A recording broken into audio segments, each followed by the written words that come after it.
Y'all should have called this a Caucasian cosplay.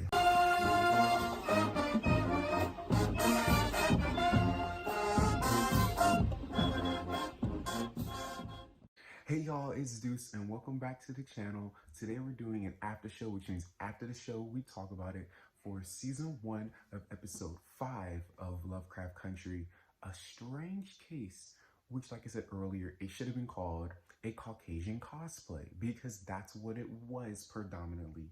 Miss Ruby drank the Kool-Aid and, well, at least she finds out at the end that it's not for her.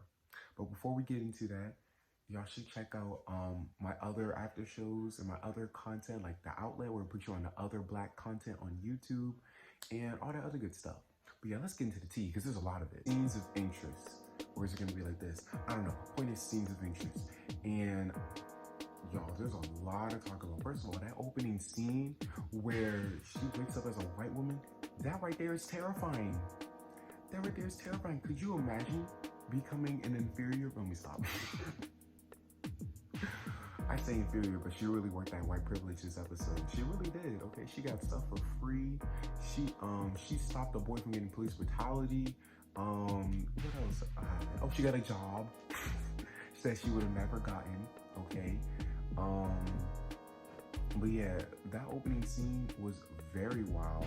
And at the beginning, we were all thinking, this is what you get for sleeping with a white man. Now you're white. And then the next thing I want to talk about is the next scene of interest, because there's a lot of, like, I'm not really going to recap the entire episode, but scenes that really stuck out to me was the ballroom scene. I want to get into that a little bit later with the character focus portion, but it was giving me Pose vibes, it was giving me everything I needed. I loved it. Shout out to I almost called him William. Jesus. Shout out to Montrose and Sammy.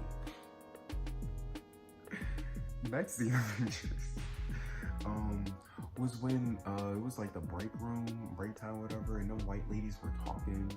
That stuck out to me because it just really shows you how just problematic white women are. Like, they really, because they were talking, well, actually, no, they weren't.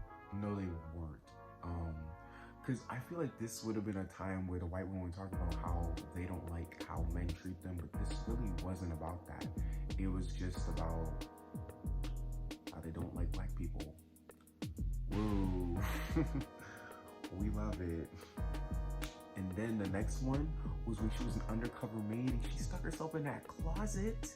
Because Christina was like, I'm gonna need you to do a favor. Okay, first of all, when William told her that you can use this potion as long as you do me a favor, and she acknowledged that she did a deal with the devil, then you should have backed out then. You should have backed out then, but you didn't, and now you're in a closet with a... I thought he was dead. No, he's alive. He's just tormented and tortured. Very disgusting scene. I hated it. But that's what you get. And this is where we find out the cops are really... They're on the hunt with these pages. I really hope we don't focus on the cops. Because I don't like cops. I really don't, especially not the white kind. I really don't. And then the last scene of interest is when we go to like the quote-unquote main story, because this whole episode was basically a Ruby episode, but for most other episodes we focus on Tick and Letty, okay? And they're trying to figure out, they're trying to decode it. And once first of all, they do the do again. We also find out a little bit more about Tick and Letty, which I'll go over later on. And then apparently Tick decodes some things. He decodes like half of the symbols, but he decodes a message and it says die. That's a lot, y'all. That's a lot. Next thing I want to talk about is horror moments, which wasn't really too much. It was a lot was with the body horror, which I think was really cool how they tied in body horror. Let me tell you, that was disgusting. That was really disgusting.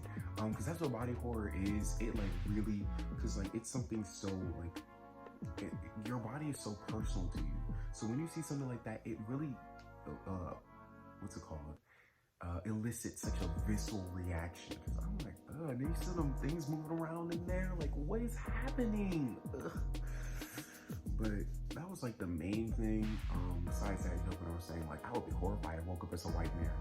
I'd be horrified, but obviously one is more scarier than the other. Next portion that I'm going to talk about is the best racist kill of the episode. And there was only one racist that died, only one person that died, and that was truly amazing. First of all, sis hit him up with the BDSM while she was still Miss Hillary Davenport. Okay, that man was hard. You could see it in his eyes. She said, "Oh, I know you like control. Let me take control." And that was, he really liked that, okay? He was really into it, okay? And she made him really vulnerable emotionally and physically. She kept tying him up like a pig, and he was ready to get spanked, but he probably wanted a hand or a belt, not a stiletto. I made a tweet, and I'm still getting notifications about it, how they were playing Bodak Yellow, and they were saying, "This is bloody shoes." Yeah, it's bloody shoes. It's bloody shoes. The stiletto is the main weapon of choice now, guys.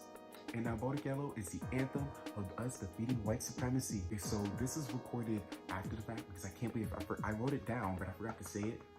We get confirmation that Christina is William.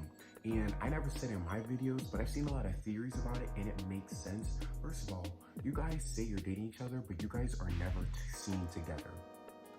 You guys are either messy or someone's lying. Yeah.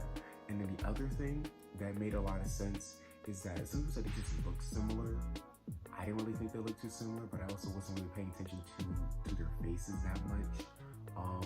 And then once we found out that William, he makes polyjuice potion, that's when we found out.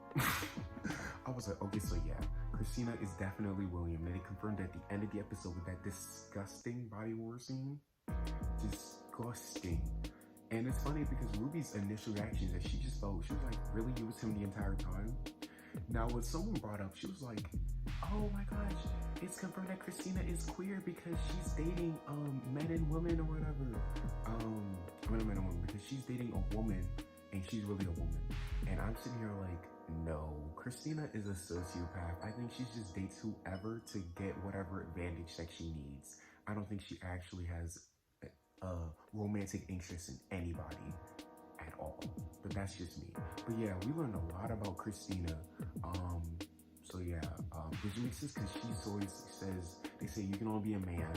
So she in order to get the privileges of a man, she becomes a man, which is funny because in order to get the privileges of a white person, Ruby becomes white. So parallels. Next portion is character focus. And like I said, there's a good amount we got to talk about here. So in this episode, like we said, Ruby, she drinks the potion that William gives her, not me, that gives her, and that makes her Hillary. And because she's in this white role, she's able to get the job. And she's mad, and she got the job, and so she's talking to Tamara. And she's mad that Tamara got the job because she's not as qualified as she wants, which makes her really hard on her. Because she's like, you need to work harder than these white folk because these people are crazy and you gotta work 1,000 more because they will always view you in a low light. And like, well, that's true. She really gave her a hard time. And at first I thought she was just mad and petty, but no, she's like, I gotta be harder on you so you can be better. I don't really like that logic. It just looked like you were being mean for the most part, but whatever. Yeah, I mean, but I can understand her plight though, because as a curvy, dark-skinned woman, she has to work harder than a lot of people because there's a lot of biases and bigotries placed against her. So I understand where she's coming from, but it really looked like she was, it looked really malicious to me. But yeah, I thought that was really interesting how we looked into that part of Ruby's life. I wonder if she ever has these feelings of colorism. I mean, not colorism, but like maybe she feels like Letty. She's hard on Letty because she feels that Letty doesn't use her privilege enough or something. I wonder. The next thing I want to talk about is the fact that we found out that Montrose is indeed gay. I've seen a lot of theories about it because in the last episode we heard a lot of things in the beginning from Montrose's dad beating him for being a little too feminine. And then apparently Tree was talking about how he saw Montrose with Sammy, and we found out Sammy was the guy who was getting head from a guy in the first episode. So we had hints that Montrose was gay, but now they confirmed it with that disgusting sodomy scene. And you wanna know why it's disgusting? Because he used spit as lube.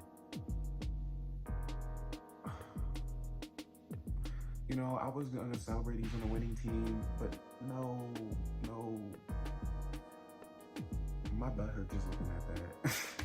But my spirit was feeling a whole lot better when he was at that ballroom scene, like I said earlier, and he was really accepting himself and he was really liking it. He was, what's it called? He was living his best life with all the drag queens and all the performers, and he was with Sammy. Like, I really was happy for him. However, this does not excuse him from his past actions. We know it comes from like a lot of hurt. It doesn't excuse it for me. So it doesn't excuse that for me. We understand, but it doesn't excuse it. I don't like that at all, okay? And then the final thing I want to talk about is with Tick, because it's really small, but I thought it was very interesting. So after he had sex with Letty, he confides her saying that like he doesn't really have a good role model for love, because everyone in his life who's supposed to show love doesn't really show it too well, with his dad being abusive and his mom being absent, and I don't think they had a good relationship either. So I'm sitting here like, so you confirm that you have toxic relationships?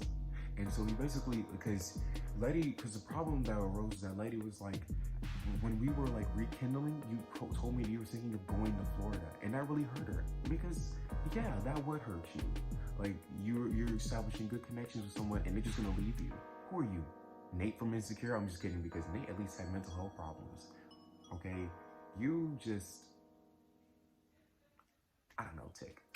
But yeah, Letty said she had some baggage from her family too, but Tick's was more interesting, which is why I made note of it. Talking about the lingering mysteries, okay? And there's 3. First of all, where's Hippolyta? Like, last episode we saw her en route to Artem. Where are they? Are they safe? Like, we did not see a lick of them in this entire episode. I want to know if they're safe. Okay. The next thing is, at the end of the episode, Tick deciphers a code, and it says die. And so his first instinct is to call Gia from South Korea. And I'm sitting here like, she was like, I told you. He's like, how did you know? Yeah, girl, how did you know? I actually saw a sneak peek, so at least I know the next episode we are going to get a little bit more about Gia and how she ties into this, because how do you tie into this? How do you know? And a final thing, I didn't notice it until some point on Twitter.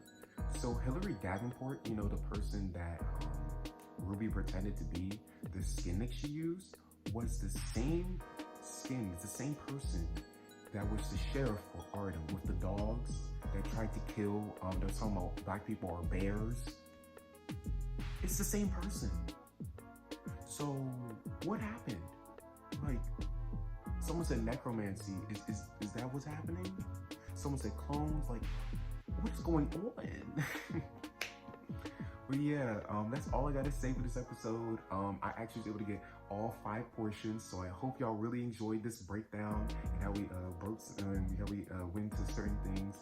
But yeah, thank y'all so much for watching, and I hope y'all have a wonderful day, and I'll see y'all whenever.